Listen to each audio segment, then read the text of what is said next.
સુરતમાં હવે પોલીસ કર્મચારી પણ સુરક્ષિત નથી. ટ્રાફિક હટાવવા ગયેલા પોલીસ કમિશનર પીએ પર હુમલા. નાના વરાછા અને ઢાળ પાસે ટ્રાવેલ્સ બસના જમાવટને કારણે ટ્રાફિક જામ થયો હતો.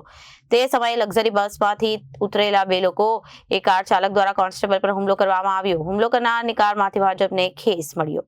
સુરતમાં હવે પોલીસ કર્મચારી પણ સુરક્ષિત નથી. ટ્રાફિક હટાવવા ગયેલા પોલીસ કમિશનરના પીએ પર હુમલો કરવામાં આવ્યો. નાના વરાછા ઢાળ પાસે ટ્રાવેલ્સ બસના જમાવટને કારણે ટ્રાફિક જામ થયો હતો. તે સમયે લક્ઝરી બસમાંથી ઉતરેલા બે લોકો અને એક કાર ચાલક દ્વારા કોન્સ્ટેબલ પર હુમલો કરવામાં આવ્યો હતો.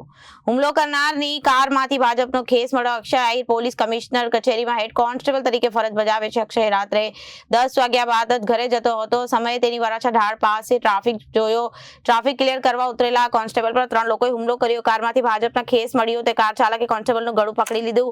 પોતાની પાસે રહેલા 5 પંચ વડે મોઢા અને નાકના ભાગે માર માર્યો. કાર માલિકનું નામ દિવ્યેશ કુમાર વલ્લભભાઈ કસલા હોવાનું સામે આવ્યું છે.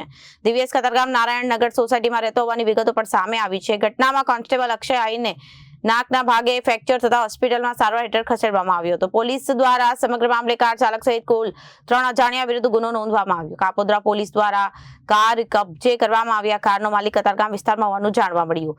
પોલીસ કોન્સ્ટેબલે પોતાની ઓળખ અને આઈ કાર્ડ બતાવી કાર ચાલક બેફામ બન્યો હતો. પોલીસ કર્મચારી પર તૂટી પડ્યો. બસમાંથી ઉતરેલા બે લોકોએ કોન્સ્ટેબલને પકડી રાખ્યો.